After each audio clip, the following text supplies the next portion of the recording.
May the blessings of God rest on us.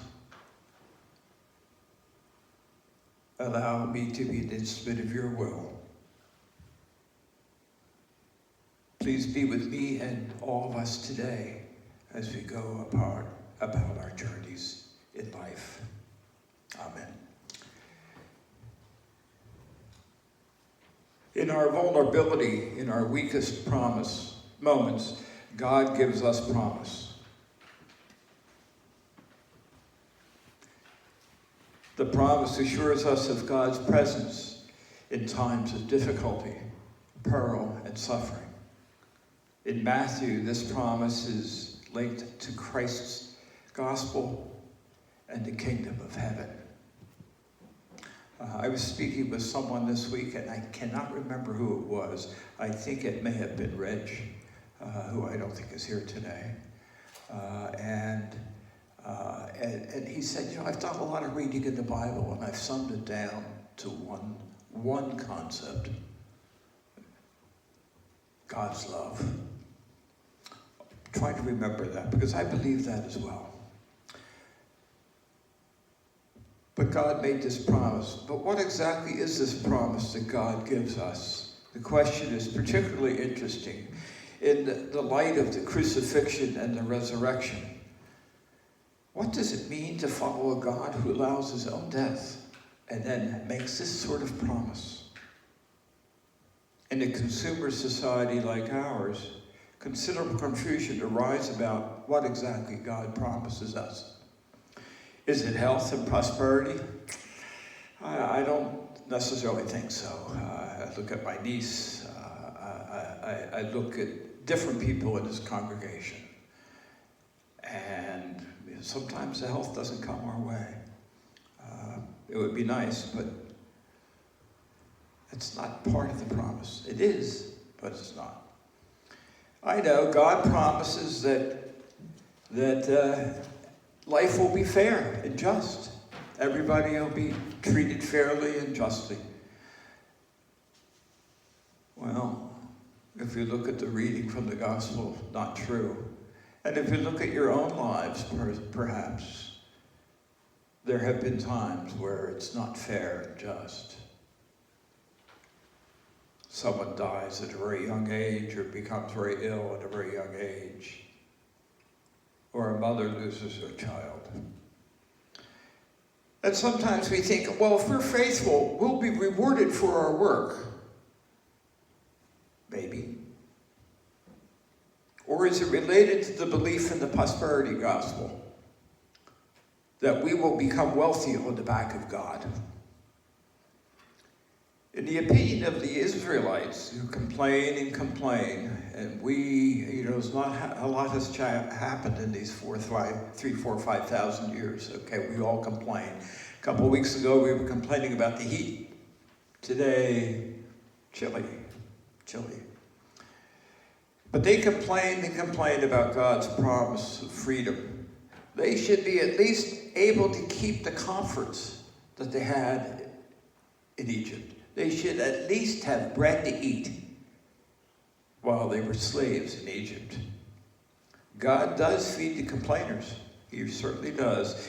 In an odd sort of way, giving them something like bread, but they can't keep it. It's only good for one day, and then it spoils. Does this keep them connected to God, dependent on God? Does it help them develop trust in God? Does God see how their beliefs go? God's promise doesn't extend to the old patterns of slavery. Rather, it opens up new ways for the Israelites to understand their needs as they wander to freedom. It's also true for us today. Look at what is happening in our society and in the world in reaction to COVID-19. Perhaps with everything slowing down, we have time to think, a time to discern. Are we developing a greater understanding of our needs? Can we do with less? A simpler life, perhaps. Do we appreciate our relationships with others more? Do we miss those people that we don't see on a regular basis? Is this our 40 years wandering in the desert? The interesting thing, Friday night I went to a viewing. It was a viewing that I've never been to like before.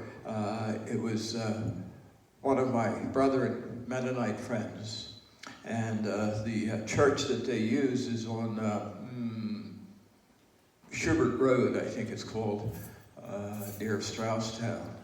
It's a pole building. It's a pole barn. Okay, that's it. No stained glass windows. No organ. Nothing. Benches. Chairs, really. The simplicity, well, it wasn't even that simple. It was pretty crude. It was a pole barn. But God was there. They have learned that they, or always knew perhaps, that they don't need all these other things. We're learning that too. We're learning that too because we've had to. We've had to. This is part of our 40 years, I think. Yes, these new ways, these transitional ways, sometimes they leave us feeling abandoned and sometimes confused and sometimes angry. A lot of people are angry about this COVID-19, having to wear a mask and get our glasses steamed up and all that stuff. We become angry just like the Israelites, just like the workers in the vineyard.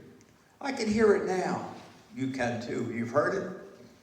We never did it this way before. It's just not fair. When is it going back to the way it was? These new ways may never be the old ways. They may never lead to health and prosperity. Friday, I say this in quotes because I sort of mean it and I sort of don't. I had the great opportunity to substitute teach for half a day, which I do. It's the first time I've substituted since March. The subject was not good, however. Music. For a person who can't read music, it was bad. But the masks. Each time a kid comes into the room, you have to have the sanitizer. When they leave the room, you have the sanitizer.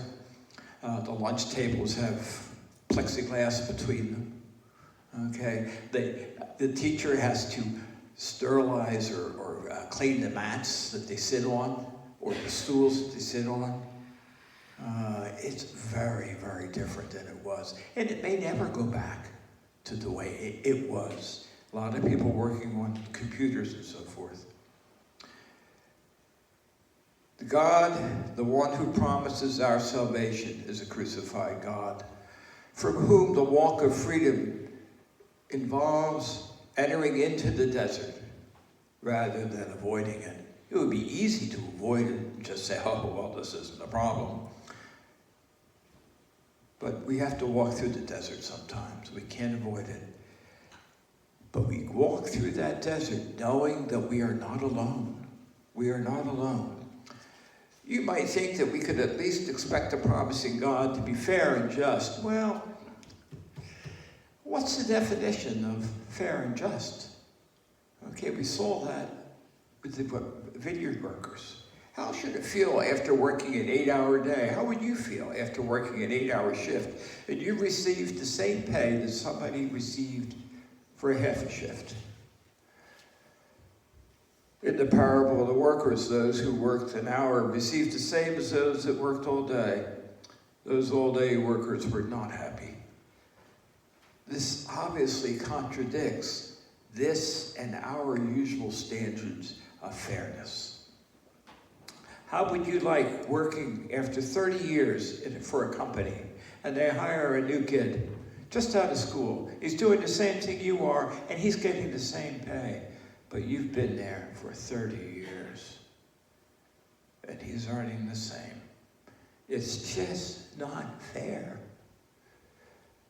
But if you look back at our childhood, for some of you, Maybe you were sitting around the table and your mother was having you, I don't know, peel apples or shell lima beans or whatever. And the younger kids didn't do as much, but the appreciation from their mother was the same. And I think that's the way it works in families. No matter what your age, your length of service, or your skill level, God's promise is there. As is said in the UCC world, no matter where you are on life's journey, you are welcome here. Families are different. Families are different. God's family is different. This is the sort of fairness that you might expect from a God who somehow thinks that it's a good idea to get crucified for us, for our human sin. That's part of being part of God's family. The promise is not being all safe and sound where we can fill ourselves with bread and keep a tight grip on the conveniences of Egypt. The promise is not that those who work hard and longer may get more pay. The promise is the freedom to be people of promise out there in the world where there are lives and deaths. Knowing that we are not alone. We are never alone. God helps us move forward towards certainty. The promise is one of freedom to strike out into the wilderness with nothing more than a day's food supply. Hoping against hope that there'll be more before we starve. When I wrote that, I remembered the time, this is quite a number of years ago, I had a week's vacation, and we decided to go somewhere, but we couldn't decide where to go. So we sat in the car in the parking lot with our suitcases in the back, and I said, do you want to go north or do you want to go south? And she said, north. So we ended up in the Finger Lakes, and we wandered around for a week with no place to stay except what we could find that day.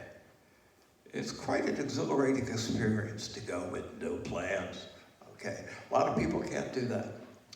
The promise is that Jesus is so rich, he has had enough struggle for his suffering to be shared with us. The promise is that God's grace transcends justice to include all, even the immigrants, even the undocumented, even people not like us, even people who don't look like us or speak like us or don't think like us, even the ones who show up late, even the homeless man, if you remember, the homeless man that wanted to share a cigarette with me in Reading. Maybe him the most. Maybe that's where God is. God's grace is even for you and even for me. The promise is not something to be laminated on the wall. It's to be observed from a distance. Rather, it's something that we clutch in our arms, close to our heart, held close, especially in times of suffering. The promise of God walking the journey with us. Many people, and many of you will remember the soaring language of Martin Luther King's speech of, "I have a dream." Earlier in that speech, King referred to the image of a promissory note.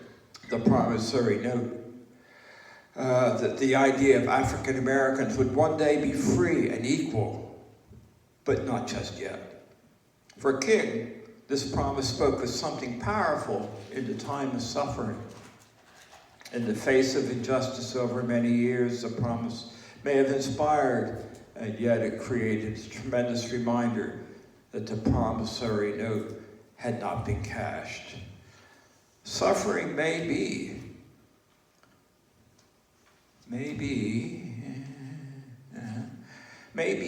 a home of promise given, yet suffering is also a profound test of promises not kept.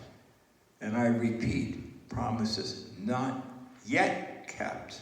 I think this is somehow connected to faith. I think.